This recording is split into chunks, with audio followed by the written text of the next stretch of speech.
بسم اللہ الرحمن الرحیم وصلی اللہ علی النبی الکریم۔ معزز مکرم سامعین، آج جمعہ کا دن ہے اور جمعہ کے دن احادیث میں محسن انسانیت حضرت محمد مصطفیٰ صلی اللہ علیہ وسلم پر کثرت سے درود بھیجنے کی ترغیب آئی ہے۔ اس لیے اٹھتے بیٹھتے چلتے پھرتے آج کے دن درود کا کثرت سے اہتمام کرنا چاہیے اور جہاں تک ممکن ہو سکے آپ کا ذکر خیر کرنا چاہیے، آپ کی باتیں بتانی چاہیے اور آپ کے جو محاسن ہیں، جو خوبیاں ہیں اور جو دنیا پر آپ کے احسانات ہیں ان کا چرچا کرنا چاہیے، ان کا بیان کرنا چاہیے۔ معزز سامعین، ہم آپ کے روبرو آپ صلی اللہ علیہ وسلم کی سیرت مبارکہ مختصر طور پر بیان کر رہے ہیں۔ آپ کو معلوم ہے کہ آپ صلی اللہ علیہ وسلم کی ولادت باسعادت 571 ہاتھی والے سال، جس کو عام الفیل کہتے ہیں، جس سال ابرہہ نے حملہ کیا تھا مکہ پر، اس سال ہوئی۔ آپ اپنی ماں کے پیٹ میں تھے جب ہی آپ کے والد حضرت عبداللہ کا انتقال ہو گیا تھا۔ آپ جب 6 برس کے ہوئے تو آپ کی والدہ بی بی آمینہ اس دنیا سے چلی گئی۔ اس طرح بچپن ہی میں آپ یتیم ہو گئے اور ماں اور باپ دونوں کی شفقت سے محروم رہے، تاکہ آپ ہمدردی کے جذبات کو محسوس کر سکیں اور یہ جانیں کہ ایک یتیم کا بے سہارا شخص کا درد کیا ہوتا ہے۔ آپ کو بچپن ہی میں اس سے گزارا گیا، آپ کی تربیت دی گئی۔ آپ اس کے بعد اپنے دادا عبد المطلب کی کفالت میں آئے، مکہ کے شریف ترین آدمی۔ 8 برس کی عمر ہوئی تو حضرت عبد المطلب بھی چھوڑ کے چلے گئے۔ انہوں نے حوالے کیا چچا ابو طالب کے۔ چچا ابو طالب نے کوئی کسر نہیں چھوڑی آپ کی حمایت میں، آپ کی محبت میں اور آپ کے راستوں کو آسان کرنے میں۔ اور جب تک وہ زندہ رہے آپ صلی اللہ علیہ وسلم کو سپورٹ کرتے رہے۔ جب آپ کی عمر 25 سال کی ہوئی تو مکہ کی ایک بہت معزز خاتون، بزنس وومن، تاجرہ حضرت خدیجہ الکبریٰ رضی اللہ تعالیٰ عنہ سے آپ نے نکاح کیا۔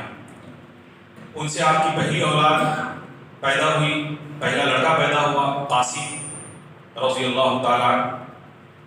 بچپن ہی میں آپ انتقال کر گئے، زیادہ عمر نہیں پائی۔ دوسری جو بچی پیدا ہوئی اس کا نام زینب تھا، سب سے بڑی صاحبزادی یہی ہیں۔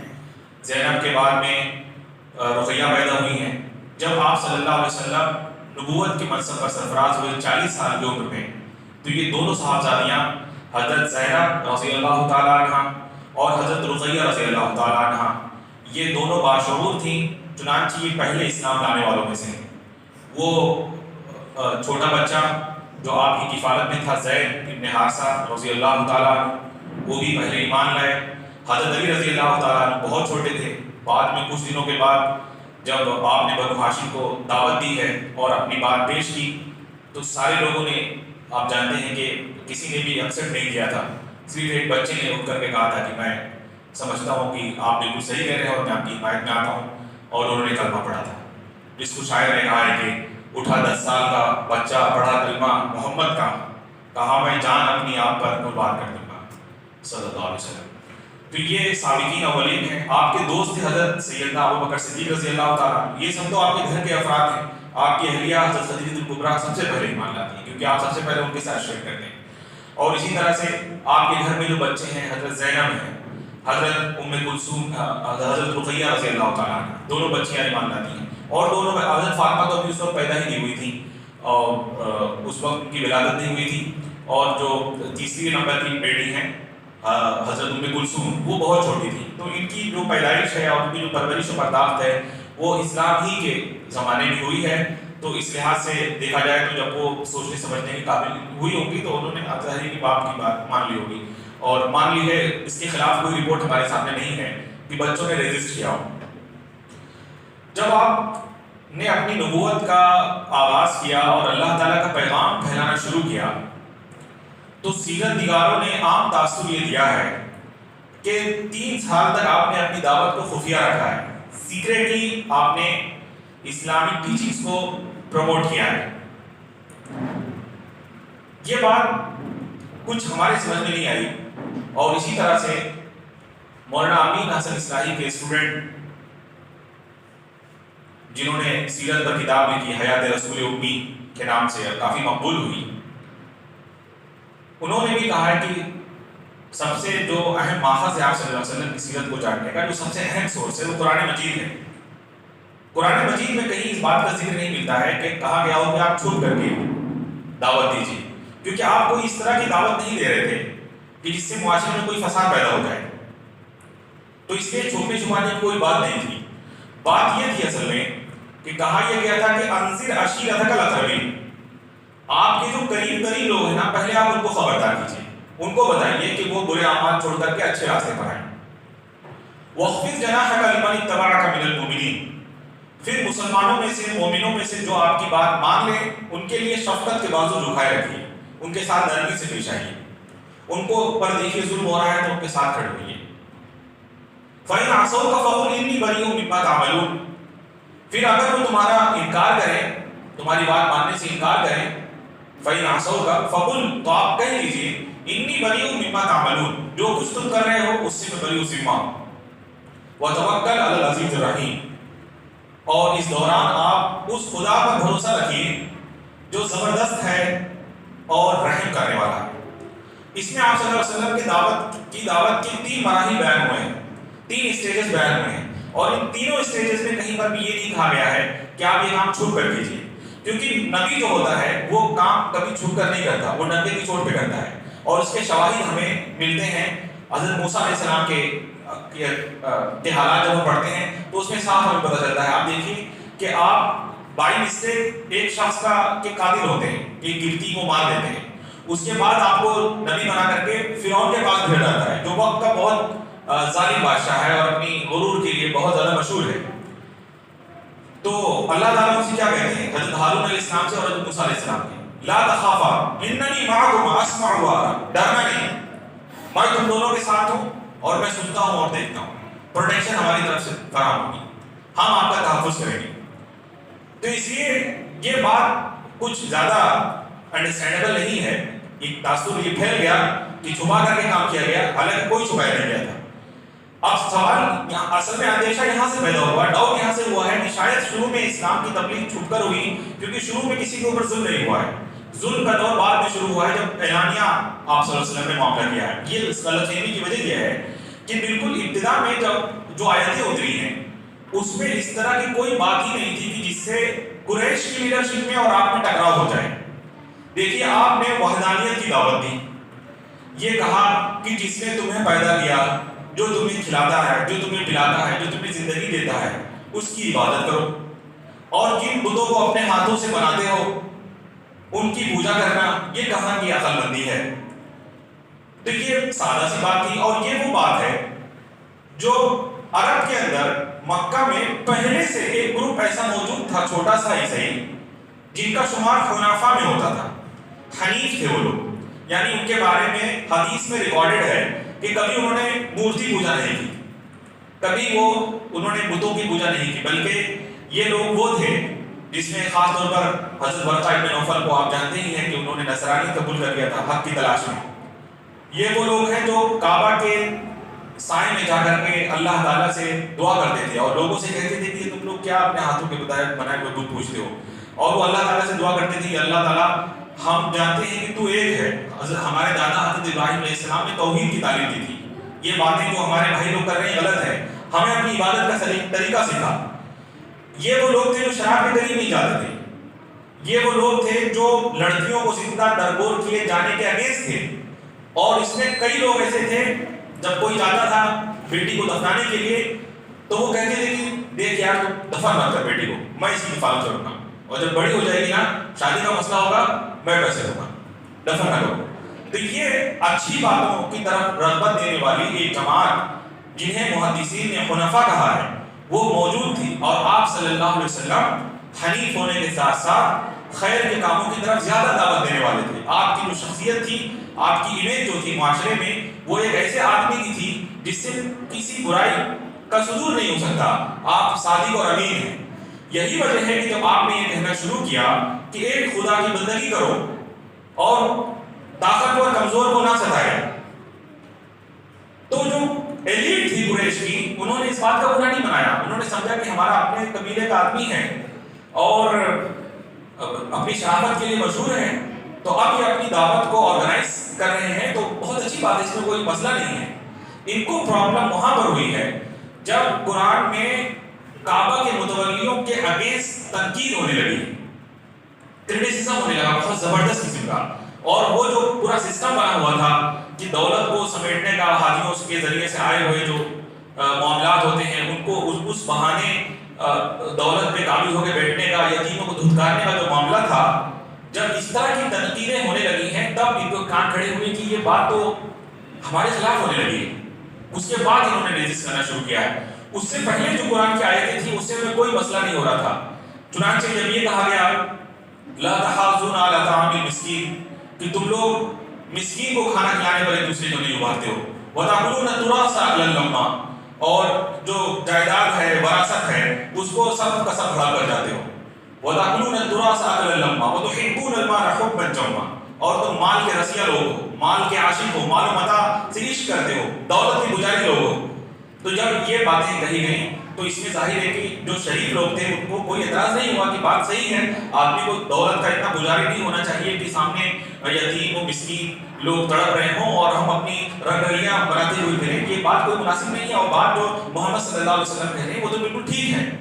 تو یہ اس طرح کی بات تھی، اور اس کی جب تنقید ہونے لگی ہے ان لوگوں کے اوپر تو پھر بہت بڑا ریزسٹنس دیکھنے کو ملا. اور خاص طور پر وہ لوگ جو غلام تھے، جنہوں نے غلام کی حیثیت سے اسلام قبول کیا تھا، ان کے لیے بہت بڑا مسئلہ بنا. اور پھر ان کے اوپر ظلم و ستم کے وہ پہاڑ توڑے گئے کہ ان کو بیان کرنے سے بھی آج روٹے کھڑے ہو جاتے ہیں. سورہ بلد اس کی بہت زیادہ ہمیں تفصیل بیان کرتی ہے. جب دیکھیے کس طرح سے قرآن مجید ان کو جو ہے نشانہ بناتا ہے، کہتا ہے لا اقسم بہذا البلد، یعنی قریش کے جو لوگ تھے نا بہت اتراتے تھے، وہ کہتے تھے کہ ہمارے پاس کعبہ کی تولیت ہمارے پاس ہے، اس کی لیڈرشپ ہمارے پاس ہے، اور آس پاس کے جو علاقے ہیں ہم جب تجارت کے لیے نکلتے ہیں تو کسی کی ضرورت نہیں ہوتی کہ قریش کے قافلے کو روک سکے. یعنی ہمیں تو تمام طرح کی عزت اور شوکت حاصل ہے، اس لیے اس بات کی علامت ہے کہ خدا ہمارے اوپر مہربان ہے اور ہم سے محبت کرتا ہے. تو اللہ تعالیٰ نے ان کی غلط فہمی دور کی اور بتایا کہ یہ سمجھ لینا کہ اگر آپ کو دولت، مال و منال اور حشمت دی گئی ہے تو اس بات کی علامت نہیں ہے کہ خدا تم سے محبت کرتا ہے. یہ تو اس دنیا میں ٹیسٹ کے لیے کسی کو محروم کیا گیا ہے اور کسی کو دے دیا گیا ہے. اس میں جس کو دیا گیا اس کا کوئی کمال نہیں، اور جس سے چھین لیا گیا یا جس کو کم دیا گیا اس میں اس کا کوئی قصور نہیں. تو آپ دیکھیے سورۃ الفجر میں بتایا گیا کلا بل لا تکرمون الیتیم ولا تحاضون علی طعام المسکین وتأكلون التراث أكلا لما وتحبون المال حبا جما. اور اسی طرح فرمایا کہ جب ہم انہیں نوازتے ہیں تو کہتے ہیں کہ اللہ تعالیٰ نے ہمارے اوپر جو ہے بڑا اللہ تعالیٰ نے ہمارے اوپر بہت کرم کیا. اور جب ان کو آزماتے ہیں اور آزمانے کے لیے زندگی ان کے اوپر تنگ کرتے ہیں تو کہتے ہیں کہ ربی اہانت، اللہ تعالیٰ نے ہمیں رسوا کر دیا، ہماری اہانت کی. یعنی وہ سمجھتے ہیں کہ دنیا کا مال و متاع مل جانا یہ کمال کی بات ہے اور اس بات کی علامت ہے کہ خدا ہم سے محبت کرتا ہے، اور نہ ملنا اس بات کی علامت ہے کہ ہم جو ہے وہ عذاب کی زد میں ہیں. تو قرآن نے پہلے سورۃ الفجر میں اس غلط فہمی کو دور کیا اور پھر سورہ بلد میں آ کر کے کہا لا، ہرگز نہیں، یہ بات نہیں ہے. اقسم بہذا البلد، اس قسم ہے اس سرزمین کی، لا اقسم بہذا البلد نہیں، قسم ہے اس سرزمین کی، یعنی یہ بات نہیں جو تم سوچتے ہو. وان تحل بہذا البلد، اور آپ تو اسی شہر میں رہتے ہیں پیغمبر. ووالد وما ولد، اور قسم ہے والد کی اور اس کی ذریت کی. یہاں پر مراد حضرت ابراہیم علیہ السلام اور ان کی ذریت حضرت اسماعیل علیہ السلام سے جو پیدا ہوئی مکہ میں وہ لوگ مراد ہیں. ووالد وما ولد، فرمایا کہ یہ امن کا شہر گواہ ہے جب، اور یہ حضرت ابراہیم علیہ السلام اور ان کی ذریت، ان کی جو اولاد ہے وہ گواہ ہے. کس بات کی گواہ ہے؟ لقد خلقنا الانسان فی کبد، کہ جب ہم نے یہاں پر انسان کو پیدا کیا تھا تو بہت مشقت میں تھا، بے آب و گیا سرزمین تھی، بواد غیر ذی زرع عند بیتک المحرم، غیر ذی زرع علاقہ تھا، دور دور تک کہیں کھیتی نہیں تھی، ریسورسز نہیں تھے، ڈرتے تھے لوگ آتے ہوئے یہاں پر، مشقت پریشانی تھی.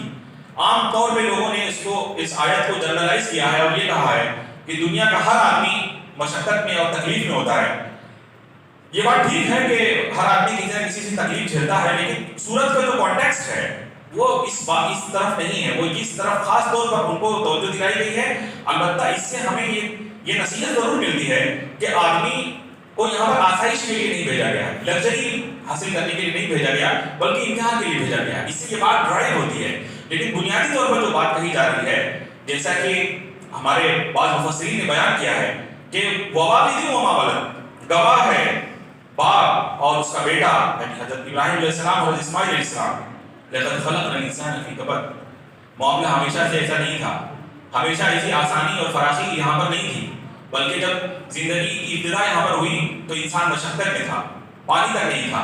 زمزم ہم نے پیدا کیا اور اس کے بعد کعبہ کی جب تعمیر ہوئی تو اس کی برکتیں اس سرزمین میں نازل ہوئی، اور پھر اس کی برکتوں سے اور اپنے باپ حضرت ابراہیم کی دعاؤں سے آج تمہیں جو آسانی حاصل ہو گئی تو تم اترانے لگ گئے. لقد خلقنا الانسان فی کبد ایحسب ان لن یقدر علیہ احد، کیا وہ یہ گمان کرتا ہے، ایحسب کیا وہ گمان کرتا ہے، ان لن یقدر علیہ احد کہ اس کے اوپر کسی کا بس نہیں چلتا، سمجھتا ہے بالکل آزاد ہے، جو چاہے کرتا پھرے.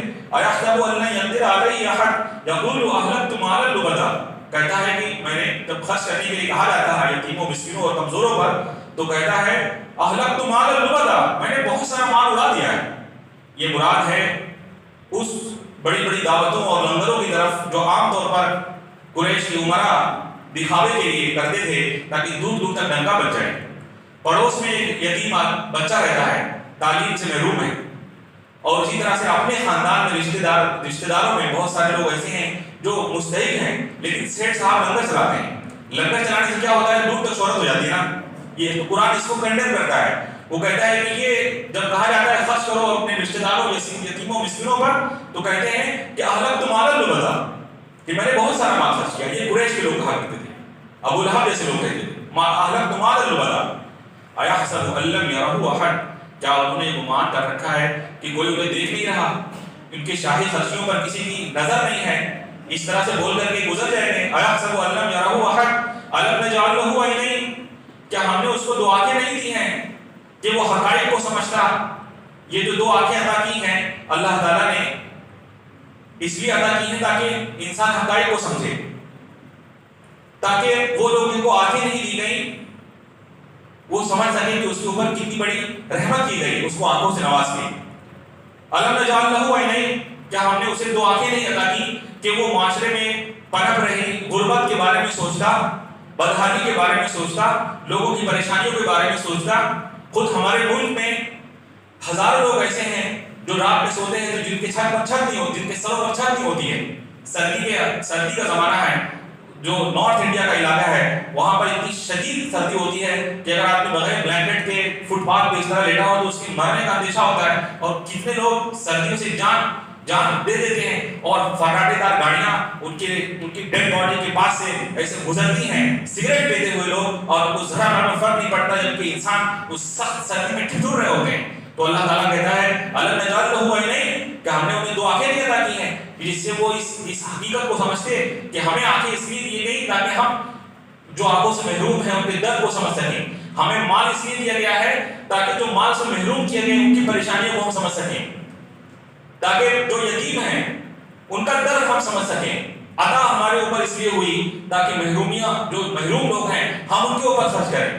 کیا اس بات کو انسان نہیں سمجھتا؟ الم نجعل لہ عینین، کیا ہم نے اسے دو آنکھیں نہیں عطا کی، ولسان و شفتین، اور زبان اور دو ہونٹ نہیں دیے کہ حق کے اچھائی کی ترغیب دے. یعنی فرمایا کہ جو زبان دی ہے نا اور پھر اس کو دو ہونٹوں سے کور کیا ہے تاکہ آدمی بولے تو حق کی بات بولے، جب بولے تو دوسروں کی بھلائی کے لیے بولے، جب بولے تو دوسروں کی رہنمائی کے لیے بولے. وَلِسَانٌ وَشَفَتَيْن، لیکن اس زبان کا جو ظالم لوگ ہیں استعمال اس لیے کرتے ہیں تاکہ معاشرے میں کمزور لوگوں کو اور زیادہ ستایا جائے، ان کے خلاف بولتے ہیں، اور وہ زبانیں گم کرنے کی کوشش کی جاتی ہیں جو یتیموں، فقیروں اور مسکینوں کے حق میں بول رہی ہوتی ہیں. اور خود عرب کا علاقہ کیا، دنیا کے ہر ملک میں حال یہی حال ہے. آپ دیکھیے رمیش کمار کا کیا اصول تھا، معروف صحافی جرنلسٹ، وہ تمام لوگوں کے لیے بات کرتا تھا، پرائم ٹائم میں آ کر مہنگائی کے خلاف بولتا تھا، مسلمانوں کے حق میں کبھی بولتا تھا، کبھی دلتوں کے حق میں بولتا تھا. اس نے تو کبھی کسی ایک پارٹی کی حمایت نہیں کی، لیکن ہماری ملک کی ایلیٹ نے ایسے حالات اس کے لیے پیدا کیے کہ وہ ریزائن کرے، اور اس نے خود ریزائن کیا. اور اس نے آ کر کے کہا ریزائن دینے کے بعد کہ میں ابھی NDTV کے لوگوں کے خلاف کچھ بات نہیں کرنا چاہتا ہوں، کیونکہ آپ کے جذبات میں سچ نہیں بول پاتا، بلکہ وہ سچ کے خلاف کچھ باتیں بول جاتا ہے. اتنے شریف آدمی کو پرائم ٹائم سے نکال دیا گیا ہے.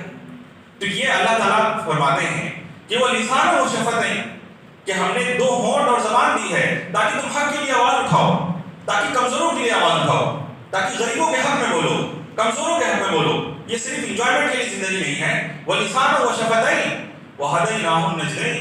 اور صرف اتنا ہی نہیں کیا ہے بلکہ دو راستے سجھائے ہیں، اچھائی اور برائی کا، اور اس لیے سجھائے تاکہ دونوں میں فرق معلوم ہو سکے. اور اس کی وضاحت اللہ نے دوسری جگہ پر کی ہے کہ اما شاکرا و اما کفورا، راستہ انا ہدیناہ السبیل، کہ ہم نے اس کو اچھائی اور برائی کا راستہ سجھایا ہے. اب اس کے اوپر ہے، آپشن ہے اس کے پاس، اما شاکرا و اما کفورا، چاہے تو اس کی قدر کر کے شکر گزار بن جائے اور چاہے تو اس کا انکار کر کے کافر بن جائے. اما شاکرا و اما کفورا. اور ایک جگہ فرمایا فَأَلْهَمَهَا فُجُورَهَا وَتَقْوَاهَا، کہ اللہ نے نیکی اور بدی کا تصور انسان کے اندر انبلٹ کیا ہے. وہ اس سے جان جاتا ہے کیا صحیح اور کیا غلط ہے بہت حد تک، اور جہاں کنفیوژن ہے وہاں دین رہنمائی کرتا ہے، وہاں شریعت رہنمائی کرتی ہے. تو فرمایا یہ پورا اہتمام تو کیا ہم نے. أَلَمْ نَجْعَلْ لَهُ عَيْنَيْنِ وَلِسَانًا وَشَفَتَيْنِ وَهَدَيْنَاهُ النَّجْدَيْنِ. کیا ہم نے دو راستے نہیں سجھائے اس کو کہ وہ اچھائی اور برائی میں فرق کر سکے. فَلَاقْتَحَمَ الْعَقَبَةَ. پرابلم یہ ہے کہ وہ گھاٹی نہیں چڑھا. وَمَا أَدْرَاكَ مَا الْعَقَبَةُ وَمَا أَدْرَاكَ مَا الْعَقَبَةُ. اور تم کیا جانو کہ وہ گھاٹی کیا ہے. اس کی کسی چیز کی امپورٹنس اگر بتانی تو قرآن کا یہ اسٹائل ہے، وہ اسی طرح کہتا ہے ما ادراک ما العقبہ ما ادراک ما القاریہ. یہ انداز ہے اس کا، یعنی تم کیا جانو کہ وہ گھاٹی کیا ہے. اللہ تعالیٰ نے پھر بیان کیا کہ گھاٹی چڑھنے کا مطلب کیا ہے. فک رقبہ، وہ یہ ہے کہ گردن آزاد کی جائے. گھاٹی چڑھنا کیا ہے، غلام آزاد کیے جائیں. اس وقت تو غلامی کا دور نہیں رہا، لیکن پھر بھی بہت سارے لوگ ہیں ہمارے آس پاس جو بے قصور جیل میں بند ہیں، جنہوں نے کوئی جرم نہیں کیا ہے، کوئی کرائم نہیں کیا ہے، کوئی مچھر اور کوئی مکھی اور چونٹی کو بلا وجہ روزہ نہیں ہے. صرف انہوں نے یہ کہا کہ ہمارا رب ایک ہے. اور جو کرنٹ رجیم ہے وہ سرٹن جرنلسٹ کے اوپر ظلم کر کے غلط کہہ رہی ہے. صرف اس پاداش میں ان کے اوپر طرح طرح کے ایلیگیشن لگائے گئے اور وہ آج تک جیل سے نکل نہیں سکے. ان کے بچے آج بھی انتظار کرتے ہیں کہ پاپا کب آئیں گے. عیدیں آتی ہیں گزر جاتی ہیں، بقرعید آتی ہے گزر جاتی ہے، فیسٹیول آتے ہیں گزرتے رہتے ہیں، لیکن وہ جیل کی سلاخوں کے پیچھے ہیں. یہ ان لوگوں کے لیے امتحان ہے جو جنہیں جیل نہیں ہوئی، جو آزاد ہیں. وہ ایسے لوگوں کے بارے میں فکر کریں، ان کے لیے سوچیں. ایسے افراد کو، ایسے سوشل ایکٹیوسٹ کو ڈھونڈیں کہ جو قانون کو جانتے ہیں، ہندوستان کی عدلیہ کے اونچ نیچ کو سمجھتے ہیں، یہاں کے جوڈیشل سسٹم سے واقف ہیں. پھر ان کے ساتھ کوآپریٹ کریں اور ایسے لوگوں کو باہر نکالنے کی کوشش کی جائے. اور اس راستے میں اگر کچھ نقصان اٹھانا پڑے تو مسکرا کے برداشت کیا جائے، کیونکہ یہی جہاد ہے کہ ظالم ترین سلطان کے سامنے حق کی بات کہی جائے. اس سے بڑا جہاد اور کیا ہوگا. پیغمبر نے یہی تو کہا تھا، اسی کی بات کی جو تعلیم دی تھی کہ کچھ بھی ہو جائے تو سچ بولنا ہے. اور سب سے بڑا جو جہاد ہے وہ کلمہ حق ہے، ایک ظالم آدمی کے سامنے بولنا. آپ جانتے ہیں کہ اس وقت کتنا مشکل ہے بولنا. جو کرنٹ رجیم ہے اس کے خلاف یا کمزوروں کے حق میں آواز اٹھانا کتنا مشکل ہو گیا ہے. ایسے وقت میں جو لوگ آواز اٹھائیں گے وہ ہی ایکچوئل جہاد کر رہے ہوں گے. جہاد اس کا نام نہیں ہے کہ آدمی تلوار اٹھائے، توپ اٹھائے اور مارنا شروع کر دے جیسا کہ میڈیا نے پریزنٹ کیا ہے. جہاد نام ہے امن قائم کرنے کے لیے ہر طرح کی اسٹرگل کرنے کا. خواہ وہ اسٹرگل قلم کے ذریعے ہو، خواہ وہ کتاب کے ذریعے ہو، خواہ وہ سوشل میڈیا کے ذریعے ہو، اور خواہ وہ کسی اور ڈیموکریٹک طریقے سے ہو. اس راستے میں لگنے والے مال اور اس راستے میں خرچ ہونے والا ٹائم اور اس میں لگنے والی محنت وہ سب جہاد میں شامل ہوگی. فرمایا کہ فَلَاقْتَحَمَ الْعَقَبَةَ وَمَا أَدْرَاكَ مَا الْعَقَبَةُ. مسئلہ یہ ہے کہ ایسے لوگ گھاٹی نہیں چڑھے اور تمہیں کیا پتا کہ یہ گھاٹی کیا ہے. فَكُّ رَقَبَةٍ، یہ ہے کہ گردن چھڑائی جائے. فَكُّ رَقَبَةٍ أَوْ إِطْعَامٌ فِي يَوْمٍ ذِي مَسْغَبَةٍ يَتِيمًا ذَا مَتْرَبَةٍ. یا جو بیچارہ مسکین ہے یا جو قرابت مند یتیم ہے اس کو کھانا کھلایا جائے. کب؟ بھوک کے زمانے میں، بھوک کا زمانہ ہو. اور جو یتیم رشتہ دار یتیم، یہ اپیل کو افیکٹو بنانے کے لیے کہا گیا. یتیماً ذا مقربہ، ایسا یتیم جو آپ کے رشتے میں آتا ہے. سب سے زیادہ حقدار وہ ہوتا ہے. اس یتیم کو چھوڑ کر کے آپ لنگر لٹا رہے ہیں، کیا فائدہ ایسے لنگر لٹانے کا؟ یتیماً ذا مقربہ، جو خاندان میں یتیم ہے نا، جو رشتے میں آتا ہے، پہلے اس کی طرف فوکس کرو. اور مسکین ذا متربہ، یا وہ غریب مسکین جو بیچارہ ہے، جس کے پاس کھانے کے لیے پیسے نہیں ہیں، ریسورسز نہیں ہیں. ایسے لوگوں کا ہارڈ ٹائم میں، مشکل ٹائم میں، جب مشکل وقت چل رہا ہو، ان کو کھانا کھلایا جائے. مراد یہ ہے کہ ان کی ضرورتیں پوری کی جائیں، ان کی اوور آل نیڈ کا خیال کیا جائے. او اطعام فی یوم ذی مسغبہ یتیما ذا مقربہ او مسکینا ذا متربہ ثم كان من الذين آمنوا وتواصوا بالصبر وتواصوا بالمرحمہ. اور پھر اس گھاٹی چڑھنے کا مطلب یہ ہے کہ آپ بھی ایمان لانے والوں میں شامل ہو. اور پھر صرف ایمان لانا کافی نہیں ہے، بلکہ ان لوگوں کے گروپ میں شامل ہو جو ایمان پر ثابت قدمی کی نصیحت کرتے ہیں، اور وتواصوا بالمرحمہ، اور ہمدردی کی نصیحت کرتے ہیں، ایک دوسرے کو ہمدردی کی نصیحت کرتے ہیں. اسلام ایک ایسا معاشرہ کریٹ کرنا چاہتا ہے جہاں لوگوں کے دل نرمی سے بھرے ہوئے ہوں، محبت سے بھرے ہوئے ہوں، بےحس انڈیفرنٹ، اور ایسے لوگ جن کو کسی کی تکلیف سے کچھ فرق نہ پڑتا ہو، ایسی حکومت کو اور ایسے لوگوں کو پسند نہیں کرتا. ایسا معاشرہ کریٹ کرنا چاہتا ہے جہاں کمزور ترین لوگوں کا خیال رکھا جائے. آدمی کو اگر زیادہ مل گیا، اس کے حصے میں زیادہ دولت آ گئی، زیادہ آزادیاں آ گئی، تو وہ ایسا نہیں ہے کہ وہ اور لوگوں کی فکر کرنا چھوڑ دے، اور لوگوں کی قدر کرنا چھوڑ دے، بلکہ خود ایمان والا بنے اور اس پر ثابت قدم ہو، اور صرف خود نہ رہے بلکہ اس سے آگے بڑھے، قدم آگے بڑھائے، اور ایسے لوگوں سے ملے جو یہی کام کر رہے ہوں، اور ان سے مل کر کے ایک جماعت بنا کر کے کام کریں. ثم كان من الذين آمنوا وتواصوا بالصبر، ایک دوسرے کو ثابت قدمی کی وصیت کریں. ایک دوسرے کو ثابت کرنے کی وصیت کیسے کریں گے؟ الگ گھر میں رہ کر کے تو نہیں کر سکتے. آپ کو جماعت کے ساتھ لگنا ہوگا، سارے مسلمان لوگوں کو اپنا مسلمان بھائی سمجھنا ہوگا. یہ جو آپس میں ڈویژن کر رکھا ہے کہ یہ بریلوی ہے، یہ سنی ہے، اور یہ اہل حدیث ہے، اور یہ فلاں ہے، اس فرق سے باہر آنا پڑے گا. قرآن اس طرح کی کسی تقسیم کو نہیں مانتا ہے. وہ ہر وہ شخص جس نے کہا کہ محمد صلی اللہ علیہ وسلم اللہ کے رسول ہیں اور اس کائنات کا رب ایک ہے، وہ مسلمان ہیں. یہ باقی کی جو تقسیم ہے، جو ڈویژنز ہیں، یہ انسانوں کی ہوئی ہے. قرآن اس طرح کی کسی فرق کی بات نہیں کرتا.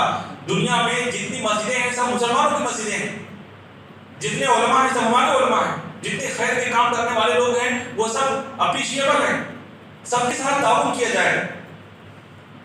ایک ایسی جماعت وجود میں آئے جس پر دنیا گواہی دے کہ وہ لوگ ہیں جو ہر مظلوم کے ساتھ کھڑے ہوتے ہیں. ایک ایسی شبیہ سامنے آئے جیسے کہ مکہ میں آپ صلی اللہ علیہ وسلم نے ثابت کی تھی اپنے صحابہ کو ٹرین کر کے، ان کی تربیت کر کے، کہ لوگ کہہ ہوتے تھے کہ ہاں جماعت ہو تو ایسی جماعت ہو، گروپ ہو تو ایسا ہو جو کسی پر مصیبت نہیں آتی لیکن ان کے گھر پہ پہنچ کے سب سے پہلے ان کا لحاظ کرتے ہیں.